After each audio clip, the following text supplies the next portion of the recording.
¿Qué tal, amigos? ¿Cómo están? Esperemos que se encuentren súper bien. Bienvenidos a un nuevo episodio de Espiritualidad y Sobriedad Show, el primer podcast que busca ayudarte a conseguir una vida útil y feliz, mostrándote que cualquier adicción o obsesión que tengas puede ser superada.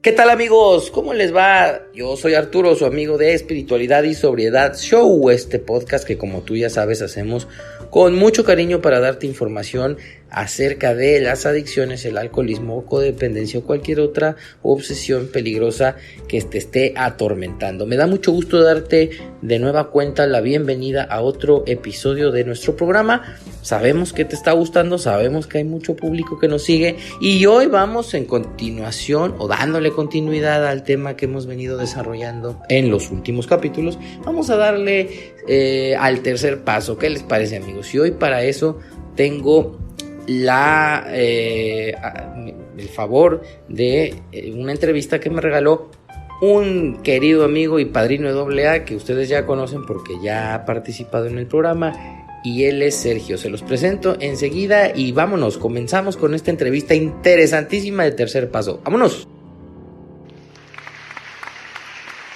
Bien, amigos, pues una vez que les he dado la bienvenida con mucho gusto a otro de sus programas, hoy voy a presentarles a un invitado que, como les decía en el intro, ya estuvo con nosotros una vez y fue un éxito. Parece ser que a muchos de ustedes, del público que nos sigue, les gustó mucho la entrevista que nos regaló el compañero Sergio A. ¿Cómo estás, mi Sergio? Muy buenas noches, gracias Arturo, muy bien, bendito sea Dios, encantado de estar de nuevo con tu audiencia en tu programa, contento de compartir este tema tan importante que es el tercer paso y que forma el principio de la espiritualidad del trabajo del individuo. El tercer paso está incluido en las tres inevitables conclusiones de nuestro capítulo 5. Dicen estas tres inevitables conclusiones que al principio hay que reconocer que se es alcohólico y que eso puede gobernar nuestra propia vida. Posterior, la segunda proposición de estas tres conclusiones dice que ningún poder humano puede remediar la condición en la que me encuentro, y la tercera dice que Dios sí podía remediarlo y lo remediaría si le buscábamos. Y curiosamente ahí hace un alto nuestro programa y dice: llegados a este convencimiento estábamos en el tercer paso. Se escucha muy sencillo, pero es todo un proceso. Sí, claro, y lo hemos estado hablando en los últimos programas. Queremos ser aquí, a diferencia de otros pasos o de otros temas que se han abordado en espiritualidad y sobriedad, estamos desmenuzando desde el principio el tercer paso, y ahí me da pauta para preguntarte algo y que me empieces a comentar tu opinión acerca de este paso fundamental. Me parece que es un paso que abre la puerta a una práctica concienzuda de los otros, de los que siguen, y además es un paso que nos puede acompañar o nos debería acompañar en nuestro diario vivir. ¿Es así, mi Sergio? ¿Tú lo viviste así? Fíjate que el tercer paso dice el cuarto paso sin temor, y luego le cambiaron sin miedo. Hicimos un minucioso inventario moral de nosotros mismos. Moral implica todo, pero yéndome al tercer paso, el tercer paso es el punto de partida, el miedo es el escalón de piedra que el individuo pisa para llegar a la fe. Es necesario haberlo vivido para empezar a trabajarlo. Y en este tercer paso, de lo que se trata es de poner mi vida y mi voluntad al cuidado de Dios. Y en la glosa de este paso habla de un hecho muy importante. Dice, en este paso requiere de buena voluntad. Practicar el tercer paso es como abrir una puerta cerrada con candado. Solamente hay una llave y esta llave es la buena voluntad. Dice, para abrirlo. Bueno, revisando la traducción americana con la traducción, con lo que el libro mexicano que tenemos, yo me encontré una grandeza. me encontré con algo muy bueno. En una ocasión, preparando una guía para trabajar el cuarto y el quinto paso con algunos miembros y compañeros, me encontré una guía muy importante americana y me encontré una palabra que en su traducción literal es "si tú quieres", que la traducción buena voluntad dicha en inglés realmente significa "si tú quieres". Y esto me hace plantearme lo que Bill dijo cuando en el primer capítulo, en la parte donde se va Evie después de platicar con él, y Bill se queda con mucha información y pone en duda las certezas con las que años había vivido, con las que había vivido muchos años, y dice él: está claro que Evie tenía algo, y yo me pregunto a mí si yo quiero lo que Evie tenía. Y Bill se contesta en ese mismo párrafo inmediatamente: claro que sí lo quería. A partir de esa respuesta de Bill, inicia un proceso que lo lleva a su última borrachera, a dejar de beber permanentemente. Se desencadena el proceso que lo lleva a dejar de beber. Y ahora, llevándolo a mi vida, yo llegué a mi reunión, mi primera reunión, con muchos problemas, y cuando terminó la reunión me dijeron: ¿qué te pareció esto? El día que llegué, un 12 de junio, era un poco más de las 9 de la noche. Había llorado gran parte de la reunión porque lo que había escuchado era muy doloroso, pero no era doloroso lo que habían dicho, sino doloroso lo que había descubierto de mí, que yo no alcanzaba a ver y que ese día lo vi. Y me levanté, me puse de pie, me temblaban las piernas y les dije: necesito que me ayuden porque yo traigo muchos problemas. Eso desencadenó el hecho de que yo tomara conciencia y que estuviera decidido a cambiar. Esa noche yo me fui a mi casa con una esperanza, y esa noche ya dormido todo el mundo, yo me quedaba reflexionando para conmigo: yo ya no voy a volver a tomar. Eso fue un 12 de junio y no he vuelto a tomar desde entonces. Después, llegar al tercer paso no fue de la noche a la mañana, como lo dicen las 3 inevitables conclusiones. Llegar al tercer paso fue un camino doloroso para mí, porque yo no soy ateo y creo que muy pocas personas lo son en realidad. Pero traía muchos obstáculos, algunos intelectuales, que no había mucha intelectualidad en mi cabeza, pero racionalización sí había. Claro, sí. Y esa racionalización me impedía querer entregarle mi vida y mi voluntad a un algo, porque sí confiaba en el grupo. Dice el segundo paso que uno al principio puede confiar en el grupo porque en el sentido de dejar de beber son superiores que yo, sin duda, porque los que están ahí no toman. Sí. Y yo sí tomaba. Pero dar el salto de ese poder superior, de concebir confianza en el grupo, a creer en Dios, fue un proceso que no me entraba en la cabeza. Me costaba mucho esfuerzo hincarme y pedirle a Dios que hiciera su voluntad en mi vida, porque yo no podía controlar mi vida, porque había dejado de tomar y había dejado de drogarme, pero todavía continuaba la locura en mi cabeza. Yo seguía teniendo pensamientos negativos, pensamientos que me llevaban a sufrir, pensamientos que me causaban disturbios emocionales, y eso los generaba yo. Fue necesario pasar un episodio traumático en esa época, un episodio doloroso, para poder hincarme con mucha necesidad esa noche, y por sugerencia de un padrino, porque tenía 3 días que no podía pegar el ojo. Cerraba los ojos y se me aparecía la imagen, la foto que tenía grabada. Cuando pude confesarlo y pedir ayuda con mi padrino y decirle: no puedo dormir, me pasó esto y tengo mucho miedo, porque se me imagino que es mi hija, la persona que vi. Me dijo, híncate y pídele a Dios. Y esa noche por primera vez, en el segundo paso hay una promesa al final que dice, y cada reunión de Alcohólicos Anónimos es una seguridad que Dios nos va a devolver el sano juicio, que significa cordura, y cordura viene de cordia, y cordia viene de cardio, y cardio es el corazón. Pues yo esa noche le pedí con mi corazón a Dios. Esa noche, con mucha necesidad, le dije a mi padre que necesitaba que me ayudara a aceptar lo que había vivido, y que ponía mi vida a su conducción, que él la llevara, porque yo no había sabido manejar mi vida. Cada que quería manejarla, cometía errores, me equivocaba.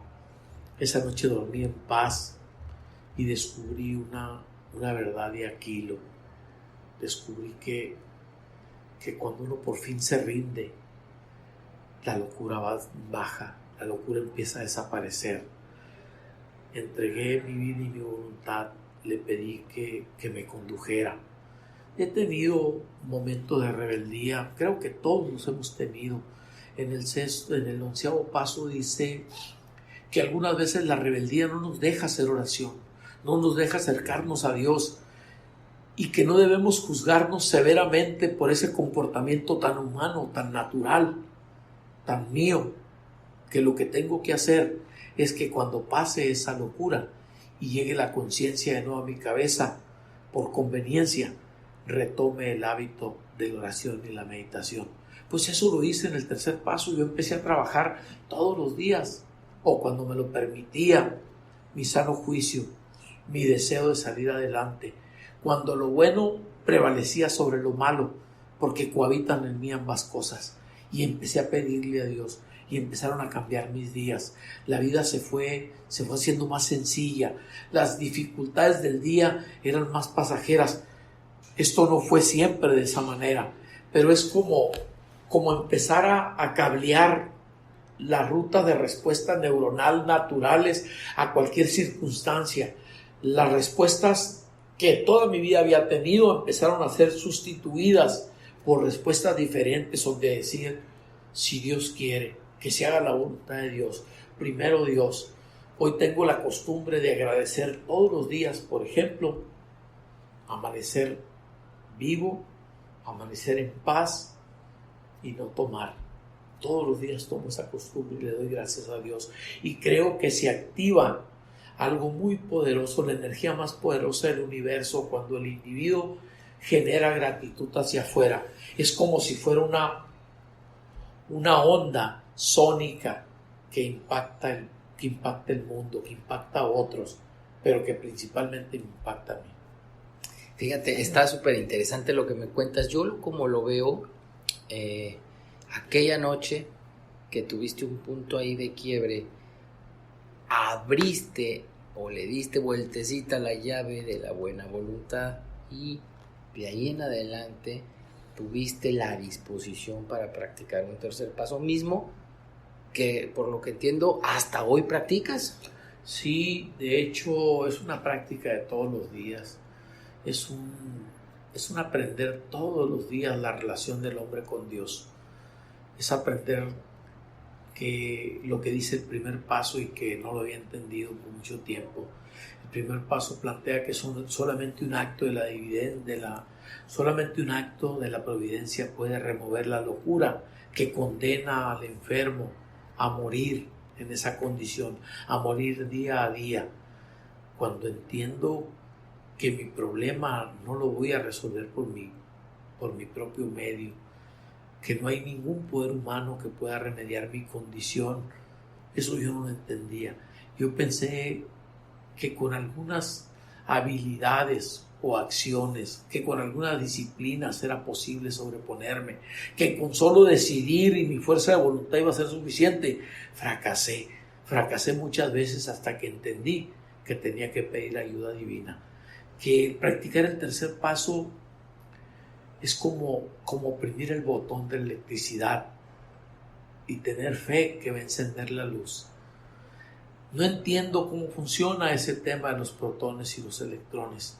No entiendo cómo funciona ese principio que uno enciende botón y se enciende una luz o se enciende un aire acondicionado. Pero esa interdependencia me permite vivir más tranquilo. Exactamente de la misma manera, encomendarme a Dios en la mañana, poner mi voluntad al cuidado de Él, hace el milagro de no excitarme en el día, de no molestarme en el día, de hacer que suceda lo que suceda, yo esté en paz, porque sé que lo que viene es lo mejor. Fíjate, tocaste un tema importantísimo que yo hace poquito estaba repasando con mi padrino y estábamos comentando. También por motivo de los programas que, como te decía, estamos apuntando, digamos, hacia el tercer paso, y es el tema del día a día. Quiero que me digas, que me contestes esta pregunta, mi Sergio, a ver si me haces favor. Yo en el tercer paso empiezo a darme cuenta que vivo muy inconforme o a disgusto casi con todo, y que de alguna manera soy una persona muy controladora y soy infeliz o vivo insatisfecho con lo que dicen los demás o no dicen, con lo que pasa, con el clima, con el tráfico, con la situación política, económica, con mi cuenta de banco, etcétera, etcétera. Y esto también empiezo a aprenderlo en el tercer paso. ¿Tú qué me contestarías a esto? Sí, el problema del alcohólico es que es desafiante. Es que, y ese es mi caso, pues no estoy conforme con nada, porque siempre quiero más de todo. He aprendido que el que no es feliz con lo que tiene no va a ser feliz con lo que no tiene.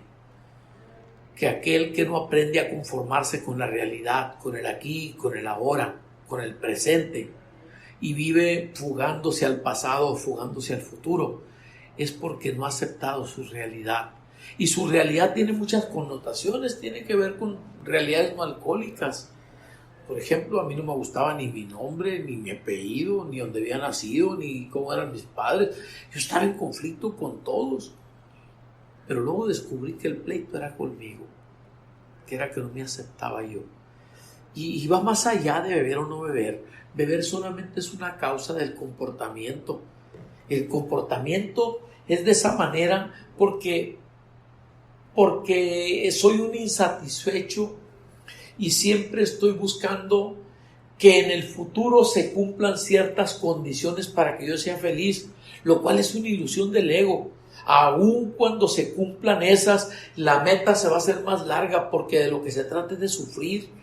Es una adicción al sufrimiento por la incapacidad de ser feliz. El que no es feliz no permite que nadie sea feliz, así como no era feliz yo, no le permitía a nadie en mi entorno ser feliz. Por eso mis relaciones se perdían con frecuencia. Yo tenía relaciones de muy corta duración con personas a las que yo estimo y amaba, porque la gente no soporta vivir con una persona con esas características. Oye, no está agradecido con nada, es un egoísta que solamente piensa en sí mismo, pero ese egoísmo no es real, es falso, porque en el fondo, si se amara como lo plantea, el egoísmo es demasiada apreciación por sí mismo. En algún momento me sintiera pleno porque digo, lo estoy haciendo bien. No, entre más egoísmo, menos felicidad, menos satisfacción. Entonces, en esa búsqueda, yo descubrí que mi problema era una falta de observación por mí mismo. Y esa falta de observación, le faltaba neutralidad para observar sin criticar. Y esa falta de observación, con esa falta de neutralidad, le faltaba estar basado en el presente, en el aquí y en el ahora. Ese proceso desencadenó en mí esa metodología que le metí a mi cabeza a través del programa, de observarme por medio de la meditación, de ser neutro por medio de la sabiduría y de estar en el presente por medio del plan de las 24 horas, me llevó a desarrollar, yo le llamo una aplicación en mi cabeza, el sabio. Siempre que tenía dudas o que tengo dudas, le pregunto al sabio, oye, ¿tú qué opinas de esto? Y dejo de tomar las riendas de mi vida. Después descubrí que ese sabio al que yo le llamo a la aplicación realmente era el encarnamiento de Dios en mi vida, porque Dios iba metiendo poco a poco y paulatinamente. Llegó el momento en que no sé cómo ocurrió, y lo hice el segundo paso, pero la fe se empezó a infiltrar suave y gradualmente. Cuando me di cuenta que no discutía, en el 6º capítulo de nuestro libro azul, el libro grande, el texto básico de A, dice: hemos dejado de pelearnos con todos y con todo, incluso con el alcohol, incluso con nosotros mismos. La guerra se ha acabado, porque cuando no hay discusión adentro, no hay discusión afuera, porque las guerras con otro son guerras conmigo, guerras cobardes que no me atrevo a enfrentar, porque en ese egoísmo que creo, que pienso que la vida es injusta, no es más que una falta de amor y de afecto por mí mismo. Cuando empecé a amarme, empezaron a ocurrir cosas, porque dice el 10º paso que cuando vemos que otras personas se equivocan, nos acercamos a la comprensión y nos acercamos al hecho de que nosotros también nos equivocamos. Y cuando entendemos eso, nos acercamos a la comprensión de nosotros mismos, porque ya me di cuenta que la salida está para adentro, que cada que hay una bronca afuera, el problema es adentro. Y el 10º paso también lo dice, es un axioma espiritual, dice el 10º paso, que esto significa que es una verdad tan evidente que cada que yo me molesto por algo, sin importar cuál sea el motivo, algo de mí no está bien. Anda mal. Sí, ahí está el problema. O sea, el asesino es el mayordomo, lo he dicho mucho. Hoy estuve con esa persona, tenía muchos años que no estaba con esta persona. Yo hoy estuve con ella, después de mucho tiempo platiqué con este buen hombre al que le debo tantas cosas, de las personas que se encuentran uno en la vida, en el programa, y que lo acompañan y platican con uno. Y hoy hablábamos de temas de fe y de temas de salud y de temas de la totalidad del ser humano. Y fue muy valioso porque entendí muchas cosas. Hoy entendí muchas cosas que no había entendido. Oye, pero hace 30 años que empecé este camino. Todos los días el Señor me regala algo nuevo. Todos los días el Padre está pendiente de sus hijos para regalarles la enseñanza que necesitan aprender ese día. Sí, ahí coincido totalmente contigo, y tal prueba de ello es ahorita. Estoy aprendiendo de ti un montón de cosas que me están poniendo a reflexionar. Y una de ellas, y quisiera que me ampliaras un poquito tus comentarios, que son de una persona que ha caminado por el programa. En este punto lo pregunto, y quiero hacer énfasis por nuestros amigos que van empezando a conocer el programa, o que de alguna u otra forma están empezando de la mano de su padrino, o la lectura los ha llevado hasta el 3er paso.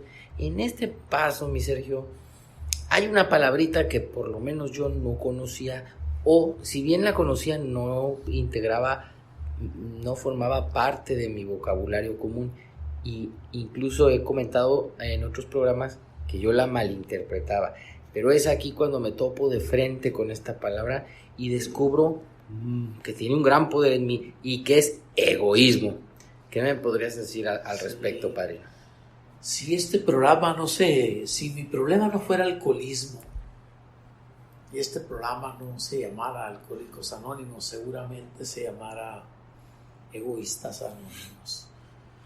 El egoísmo es la raíz de las dificultades.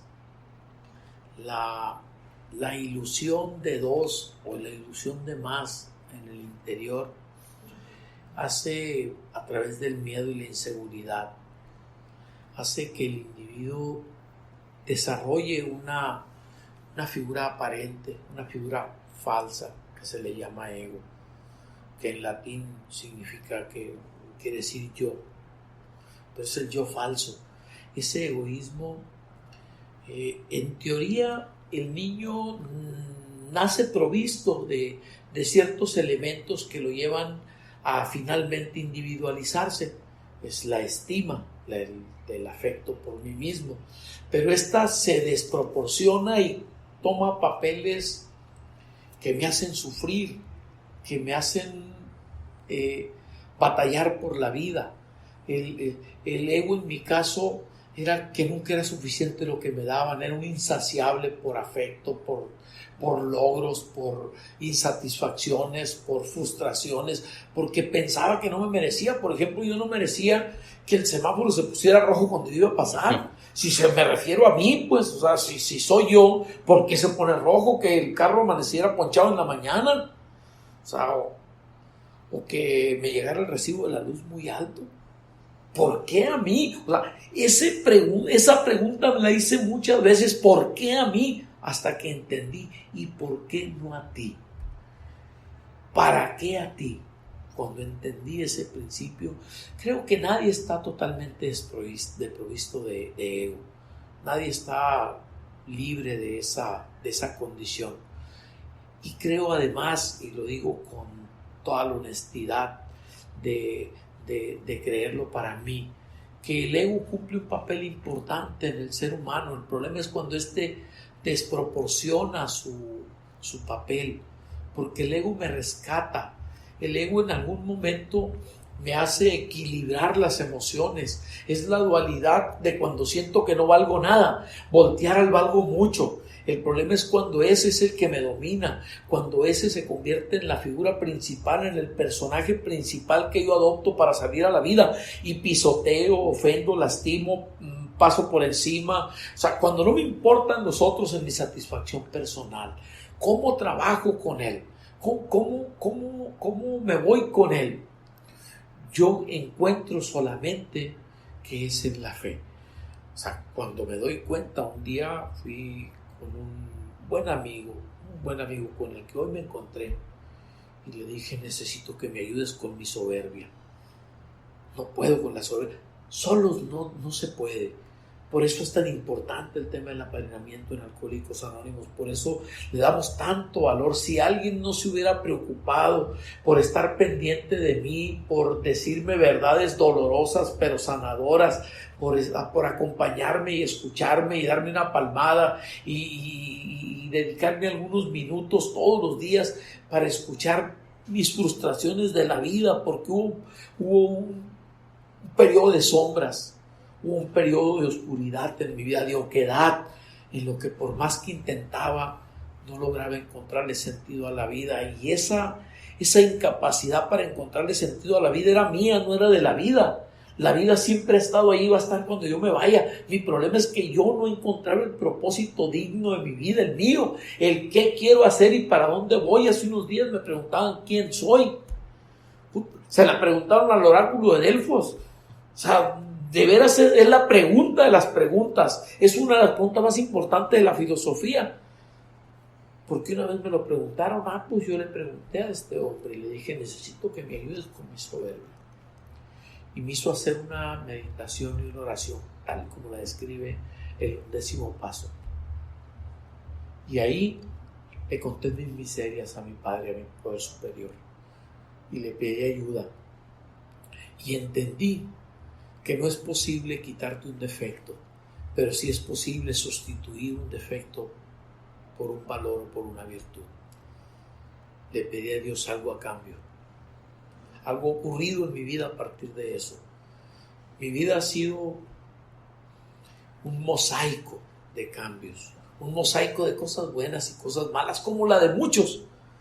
Hubo un momento de mi vida en que yo intenté suicidarme. Afortunadamente no tomé en ese pasaje de oscuridad de mi vida, de la noche oscura de mi vida. Y de ahí salí fortalecido. Tenía que pasarle, era necesario que pasara, porque llegó el momento en que ya no puse condiciones. A los 7 años pedí ayuda otra vez. Este hombre ese día me dio una lección para quitarme la soberbia de mi corazón y de mi vida. No estoy desprovisto de ella, pero ya no dirige mi vida. Parezco una persona normal. Es más, en la calle no se me nota. Hay gente que dice que no puede ser posible. O sea, bien, nomás los alcohólicos, eso sí me identifica. Te detectan. Sí, eso sí saben quién soy, ¿no? Oye, y entonces, fíjate, está muy interesante. Nos hablas de egoísmo no como está 100% un concepto erróneo, equivocado, sino que también nos ayuda, nos sirve. En el libro dice, también hace creo que la mención de egocentrismo, ¿no? Que es cuando se convierte en un problema, como tú bien me dices, o nos comentas, que es, ya no me importan los demás, ya no me interesan, yo estoy concentrado en mí mismo. Sí, son ramas del mismo árbol. El orgullo es la raíz de todas nuestras dificultades, es el cuarto paso.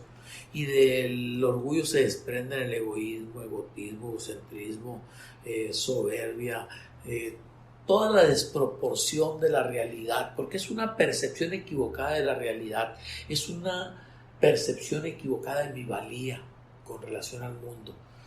Yo quería divorciarme porque mi esposa no me merecía, y realmente pensaba que era así, y pensaba renunciar del trabajo donde estaba porque en la empresa no me merecían, no me valoraban. Es una percepción equivocada de la realidad. Distorsiono la realidad. 2 por 2 no son 4 en un ejercicio de ese tipo. O sea, 2 por 2 depende de cómo ande. O sea, si ando deprimido, 2 por 2 es 1. Y si cargo todo el ego encima, 2 por 2 son 100, siempre y cuando sean para mí. Pues. Entonces, en esa búsqueda de la proporcionalidad y del equilibrio, es necesario revisar la conducta y el comportamiento. En el análisis del ego es cuando el individuo, el doctor Harry Tibu hace toda una vida para estudiar el ego. Para él el tema consiste en trabajar con la rendición del individuo a través del abatimiento del ego. Pero el ego resurge. Sí. O sea, toda la vida hay que trabajar con él. Y la diferencia entre si es sano o es insano es, me hace sufrir y hace sufrir a otros en mi comportamiento y mi relación con otros. Cuando ocasiona beneficios en mi entorno, no es tan malo. Porque, oye, ¿quién no quiere, pues, aspirar a ser mejor, a obtener un mejor lugar? Es aspiracional tener un mejor carro. Lo malo es sufrir porque el vecino tiene un mejor carro que yo. O sea, es deseable escalar en el trabajo. Lo malo es envidiar al que está enseguida con el trabajo, porque eso me hace sufrir a mí y también hace que las relaciones interpersonales no sean sanas, se destruyan, porque nadie puede confiar en un individuo con un comportamiento así. Claro, y hablas y ahora tocas otro tema súper interesante, que bueno, esta entrevista nos da para sacar varios temas y profundizar. Yo espero que algún día me regales otra y así, ya sé que ya estoy siendo bastante pedinche, pero bueno, a lo que vamos. Me gusta mucho eso porque yo lo escuché, Harry Tibu comentar la reconstrucción del ego, y decía que, bueno, habiendo cierto desarrollo en el programa, obtenido ya un cierto grado del despertar espiritual paulatino por el que luchamos, el descuido de nuestra vida espiritual nos puede conducir a que el ego se reconstruya y volvamos a estas conductas que solamente que son egocentristas. Y yo quisiera en ese sentido preguntarte, a ver si me puedes hablar un poquito más de esto y cómo sientes tú cuando no estás conectado, cuando no estás dando ese tercer paso, cuando no estás en la práctica del mismo y regresa el egoísmo. Fíjate que hay un libro que a mí me encanta, que es un libro de literatura fuera de nuestra comunidad, se llama La encrucijada, de un autor que se llama Paul Jung, y él habla de que muchas personas le rezan al Dios del ego, al Dios interno, y la diferencia entre una oración hacia el Dios, hacia mi poder superior, y una oración hacia el Dios de mi ego, al que quiere su voluntad, al que quiere que las cosas, sí estoy de acuerdo que se haga su voluntad, pero en la vida de mi compadre, en la mía no. ¿Sabes? Cuando la diferencia entre uno y otro es que suceda lo que suceda, el individuo sabe que vamos a estar bien. Yo tengo una experiencia, por ejemplo, mi hija padeció una enfermedad seria Y en ese, lo he compartido otras veces. He compartido muchas partes de mi vida y esta parte es una parte que fue muy importante y me marcó en la vida. El médico nos dijo que el problema era grave, que el 40% de las personas que estaban embarazadas en esa condición cerebrovascular fallecían, que cada año aumentaba un 4% el riesgo de mortandad y que no era operable de momento. Yo vi el miedo en los ojos del doctor. Yo pedí que se interrumpiera el embarazo, pero mi hija decidió que no y su esposo, bendito sea Dios, decidieron que no. Yo me enojé con Dios, porque con el que hay que enojarse, pues está más fácil con él que con otros. Y luego, en lugar de asumir la responsabilidad de decir, oye, pues no puedes cambiar la realidad, pero sí puedes cambiar cómo vas a reaccionar en relación a la realidad. Y yo reaccioné enojándome con Dios, le eché la culpa a él. Y me decían que sí que tenía, y yo decía que no, moviendo la cabeza, que no tenía nada, pero no hablaba. Y perdí mis cuerdas vocales, dejé de hablar.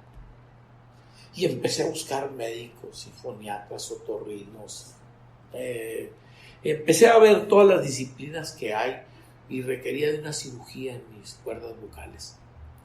Un día, meses después de esto, con el problema agudo, visité a un psicólogo amigo mío y le dije que estaba enojado con Dios y así sin poder hablar, casi arrancándome por dentro, le empecé a decir, y él no me entendía casi nada, pero conforme le empecé a decir lo que sentía y cómo me sentía, empecé a sanar.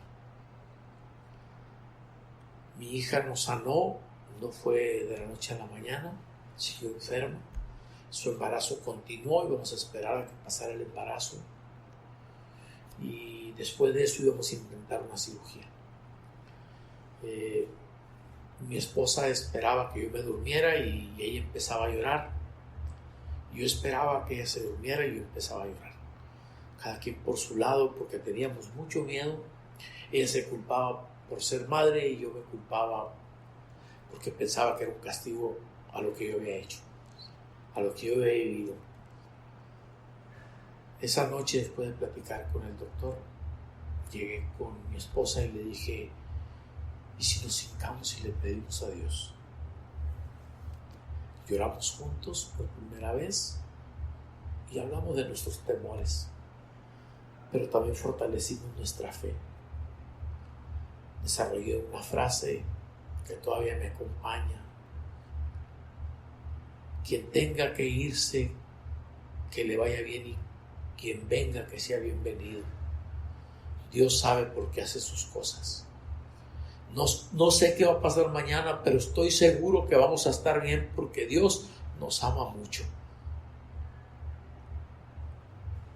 No me digan cómo, pero lo que tenía mi hija desapareció. 4 meses después del embarazo hicimos unos estudios y no tenía nada. Y un mes antes de que le hiciéramos el estudio, a mí me llegó la certeza que mi hija estaba sanada. Vivimos en una época de milagros, cuando el individuo tiene fe, del tamaño de un grano de una mostaza, es capaz de obrar lo que sea. Yo no tenía ni esa fe, pero la fe llega del Padre, no nace del individuo, cuando el individuo quiere conectarse con el Padre. Pues sí, nos has dado una gran entrevista, mi Sergio, y bueno, estos temas cuando se habla de Dios a mí me gustan mucho, aunque yo también confieso tuve una parte de agnóstico bastante fuerte, como tú dices, no tanto por ateo, ¿verdad? Eso creo que coincido contigo, porque hasta para ser ateo creo que tiene que tener algo de fe, pero agnóstico bastante, y me gusta mucho hablar de esto. Para acercarnos ya al final de la entrevista, ¿qué nos dirías para pues, el público que nos escucha y que seguro estoy que está bien interesado oyendo esta entrevista, reflejándose en su propia vida, la historia o los fragmentos de la historia de tu vida que hoy nos hiciste favor de compartirnos? ¿Qué le dirías? ¿Cómo sugieres tú la práctica, que se inicie con cierta reflexión. Evidentemente sabemos que hay 2 pasos previos, ¿verdad? Y que no podemos avanzar a un tercero sin antes haber conocido, practicado, por lo menos haber hecho un sincero intento de conocer estos 2 primeros pasos. Pero en general y como resumiendo, ¿qué le dirías tú a nuestro público sobre el tercer paso? Yo repetiría las palabras del Dr. Bob en La pesadilla, en el artículo, en el capítulo dedicado a él, en el que dice: si tienes algún tipo de orgullo intelectual que te impida aceptar lo que hay en este programa, lo siento por ti. Si crees que puedes solo, es asunto tuyo. Pero si realmente crees que tienes un problema y que necesitas ayuda, tenemos una solución para ti. El tercer paso requiere de un primer intento. Por mínimo que sea, es suficiente. El solo hecho de creo ahora o estoy dispuesto a creer que existe un poder superior a mí es suficiente como un buen comienzo. Dice el Dr. Bob: tu Padre Celestial nunca te va a abandonar, pero necesitas querer. Yo estoy convencido que esto ha operado para mí. Si tienes oportunidad, busca un libro, texto básico de Alcohólicos Anónimos, nuestro libro grande, búscalo. En los diferentes grupos lo hay. En ese libro lee el 4º capítulo, trata de entenderlo. Este programa no se agarra con la cabeza, se agarra con el corazón. Trata de leerlo con el corazón. Dice ese libro, en ese capítulo, el 4º capítulo, dice: el propósito principal de este libro es que tú conozcas a Dios y Él te ayude a resolver tu problema. Así ha pasado con nosotros. Yo he descubierto que a Dios se le descubre en lo más profundo del corazón del ser humano, que en última instancia solamente ahí se le puede concebir. Así ocurrió conmigo y así ocurrió con los primeros 100 alcohólicos que escribieron ese libro. Me encantaría encontrarme contigo en alguna actividad de Alcohólicos Anónimos un día y que me compartas tu experiencia. Excelente, mi Sergio. Y antes de cerrar, digo, para aprovechar que estás aquí con nosotros, fíjate que me acordé ahorita, yo repetía constantemente una oración que viene en nuestro texto básico en el tercer paso y que para mí fue, bueno, en un principio te confieso, no entendía bien sus alcances, no sabía bien ni qué estaba diciendo, pero el intento diario y constante, o sea, el intento con cierta disciplina de decirla, fue abriendo la comprensión a la misma. Tú sabes de qué oración a cuál me estoy refiriendo. ¿Qué nos dirías de esta oración y cuál es? Sí, esta oración es disposición. Es disposición porque el individuo está dispuesto a que Dios sobre en él, a que quite lo bueno, lo que le impide, a que haga su voluntad. Pienso que la disposición es el punto de partida. Cuando estuvimos dispuestos, se extendió la mano de Dios para todos nosotros. Bueno, pues está excelente lo que me comentas, porque con eso comenzamos y con eso cerramos, con la buena voluntad. Con la buena voluntad. No sabes cómo te agradezco el tiempo que nos has dado en el programa, no una vez, sino ya 2. Estoy verdaderamente agradecido y yo creo que nuestro auditorio también lo estará. Y me dio muchísimo gusto tenerte acá. No sé qué más decirte, más que pues ojalá que nos regales otra entrevista pronto. Te agradezco mucho, Arturo, con mucho gusto, cuantas veces sea necesario. Encantado de la vida de compartir con ustedes. Cuando uno comparte, realmente se queda con todo lo que comparte. Se enriquece el entorno. Hoy, por ejemplo, después de una meditación, hace un rato estuve en un evento con este buen amigo con el que trabajé algunos años haciendo temas de oración y meditación. Al final le di gracias a la persona que me acompañaba y la simple acción de gracias sentí que viviré todo por dentro y me sentí muy contento. Creo que la energía más poderosa que se acompaña al ser humano es la gratitud. Practíquenla. Muchas gracias. ¿Qué les pareció, amigos? Me voy a despedir de ustedes con el gusto de haberles llevado hasta donde se encuentre en este programazo que nos aventamos el día de hoy. No quiero que se me vaya la oportunidad de pedirles que nos retroalimenten al correo que para tales efectos tenemos abierto en Espiritualidad y Sobriedad y que tiene la dirección siguiente: espiritualidadysobriedad@gmail.com, y también síganos y apóyenos por favor en nuestras redes sociales. Este apoyo, estos likes, estas manitas arriba nos dan mucha motivación para continuar buscando invitados, temas, desarrollando los temas del libro, lecturas, etcétera. Estoy muy agradecido por el favor de su atención y porque gracias a las mediciones en los sistemas informáticos estamos enterados de que les está gustando el programa y por eso estamos haciendo más programas. Me voy, los dejo, esperen pronto el siguiente episodio de Espiritualidad y Sobriedad Show, y hoy pues les digo que ánimo y que Dios me los bendiga, y otra vez ánimo. Recuerda darle manita arriba y compartirlo, alguien podría necesitarlo. Por favor, no dejes de suscribirte a nuestro canal. Si te has quedado con ganas de más, te invitamos a seguirnos en todas nuestras redes sociales. ¡Chao, amigos!